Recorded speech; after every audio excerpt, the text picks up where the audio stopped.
Hey, how you guys doing? I'm just checking in. It's been a few days since I talked with you guys. I just wanted to cover a few things. I'm here, me and Trey. He's so unaware of everything going on in the world here, but I have to feed him, and this is the only time that I have, so I wanted to check in with you guys and just share some stuff. As you know, when I was pregnant with Trey, I had to, you know, be self-isolated and quarantined. I didn't have immunities to certain childhood diseases like chicken pox, measles, mumps, rubella, and they could not give me the shots while I was pregnant. So I had to stay away because in New York, as you know, we were having a outbreak of chicken pox and things at that time, right, baby?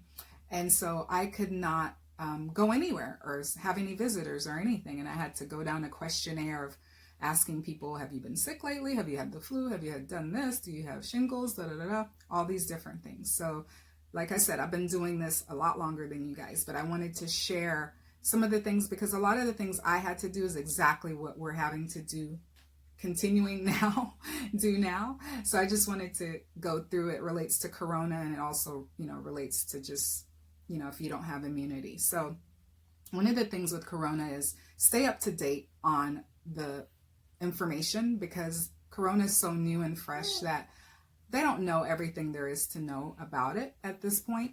They're learning every day. Like today, they said that it can be caught through breathing and talking, where before they were saying it was only by touching. So, just stay up to date on the most recent information. Listen to your local and state and, experts, officials on what's the next, thing that they've discovered. Like I said, it's new and things are changing fast. So, and the main thing that people need to do more of is stay at home. Please stay at home.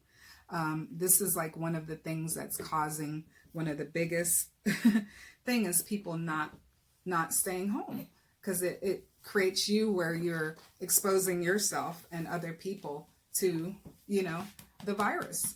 And people that don't even know that they have it are giving it to other people. And, it's very, very important to stay home. That's right. Tell them to stay at home, So avoid social gatherings, avoid people. Only go out if you need to for necessary, if you need to go to the pharmacy or the grocery store, I get it. You're out of food, whatever, you have to go out. But just be very, very careful. And the rest of the time, stay at home. I still see a lot of you here, running, hanging out in the park and playing basketball and working out and on the swings and the park benches and stuff. And every time you do that, even though you may be cleaning that area, you don't know what's on there, how long it's been there, or if you're even fully disinfecting yourself. And I really want you all to be around. So if at all possible, unless it's like something essential, stay at home. And the next thing is, and I had to do this when I was pregnant, I had to wear mask and gloves. Like I said, before you guys having to do this, I had to do it every time I went to the doctor.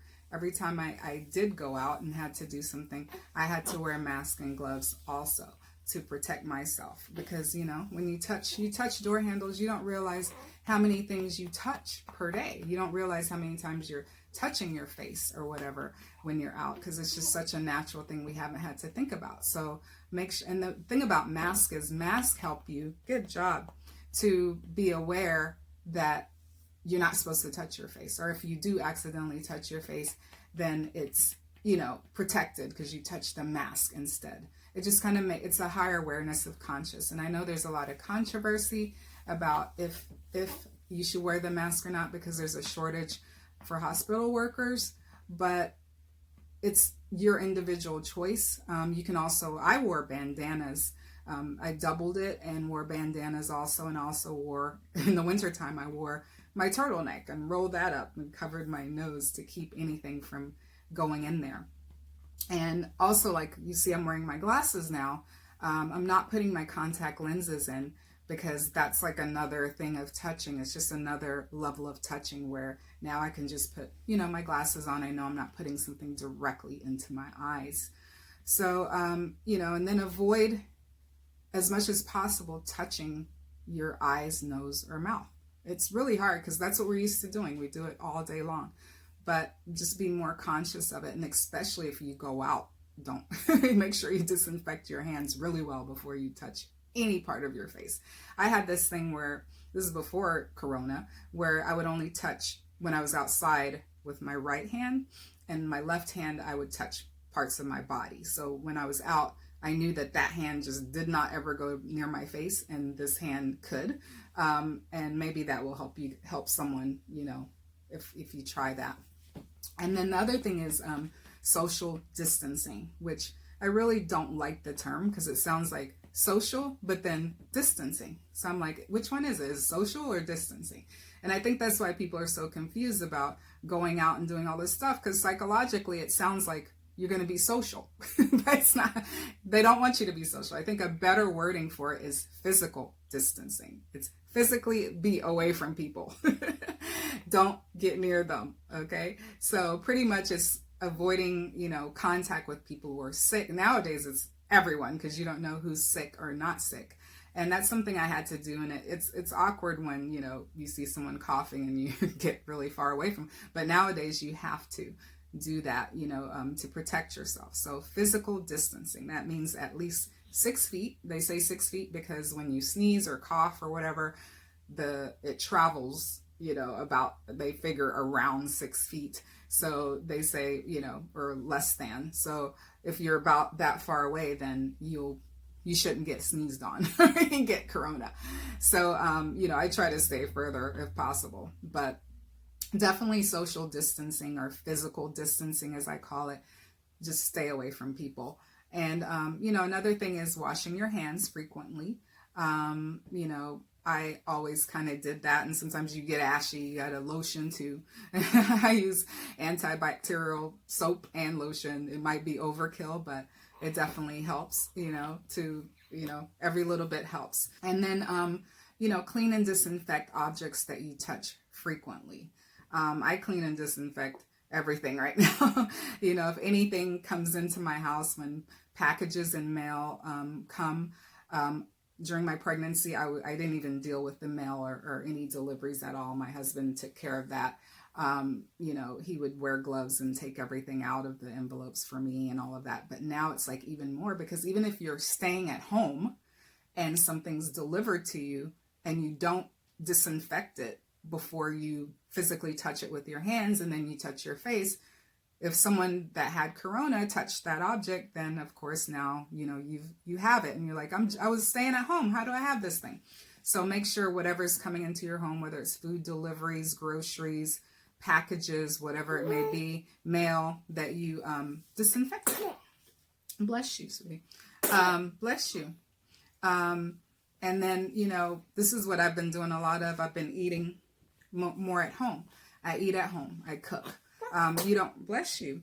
You don't want to not patronize your local stores and stuff. Some people want to still support their stores, but it's up to you.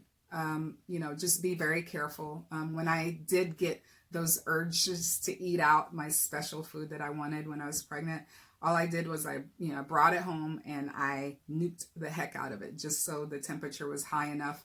They're not sure if high temperatures kill, corona at this point, but, it never hurts. It kills other stuff. So if I was going to take the risk at that time to eat out, then I would try to, at least try to kill whatever bacteria might be in there.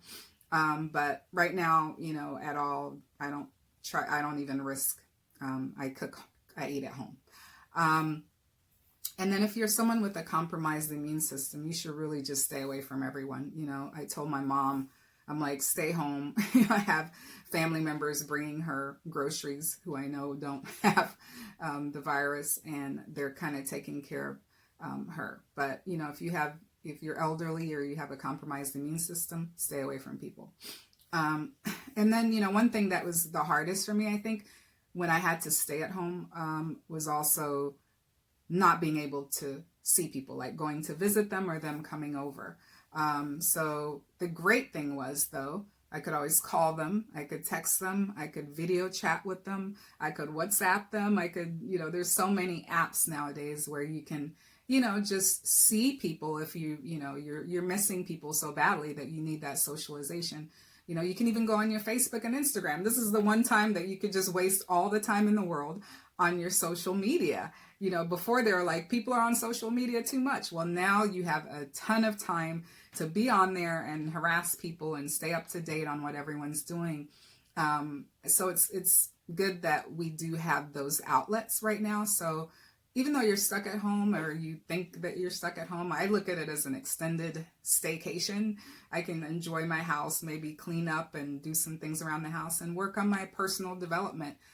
So it's all in how you look at it. This whole thing, we could all come out better at the other end of it. Hopefully we all do, you know, and alive. But, you know, the perspective of what it is, it's so bad that sometimes it's hard to see a silver lining, but this is an opportunity to do all those things that you were so darn busy before working and doing everything else you didn't have time to do. You can write that book finally. Those of you who I've been hearing about your book coming out for years and it's still not out, you know, those that wanted to write that script and it's still not done, you know, those that, you know, whatever it is that you want to do, you know, you remodel, you know, your bathroom, I don't know, whatever it is that you've been wanting to work on and you haven't done it all these years, take this opportunity to do it. So, you know, as you know, I'm the ultimate optimist. I try to find positivity in everything somehow, no matter how terrible. And this is pretty bad. We know this, but we don't want to live in a space of fear. We don't want to live in a space of anxiety, depression. You know, we really want to create the right perspective about it. And if this is happening, and it is, how can you live within it in a positive space? So for me, it's creating these videos for you. I want to be able to do them more. Probably after this week, I'll be able to do more, as long as you don't mind little Trey being in it. And yeah, he's like, yeah, you better not mind, as long as you don't mind him being in it, you know, at times. But I just want to share what I've learned during my self-isolation and talk to you about Corona. And I'm going to be having some more I'm still figuring out the support system of what I want to provide for you guys other than this. So, but I have some cool things in mind. So stay home, wash your hands, wear your mask and gloves if you have them. And please take care of yourself. I want you guys all to be around after this is all over. And I love you guys so much. And, you know, you got to meet Trey, so you got to stay around. Say hi, Trey. Say hi, baby. Tell him to stay safe. Tell him to stay safe, okay? Stay safe. Stay safe. So make sure you stay safe and just do what you know is right to stay healthy. Stay at home. Wash your hands. And just, you know, work together. If you can, post in the comments what you're doing while you're at home chilling. And if you want, you can post pictures too. I had someone post a video in one of my last posts, so it was kind of cool. So definitely, this is a community. It's an exchange. I want you to conversate, leave notes, and leave comments, and we'll all get through this together. I love you guys. Say bye, Trey. Say bye. Bye.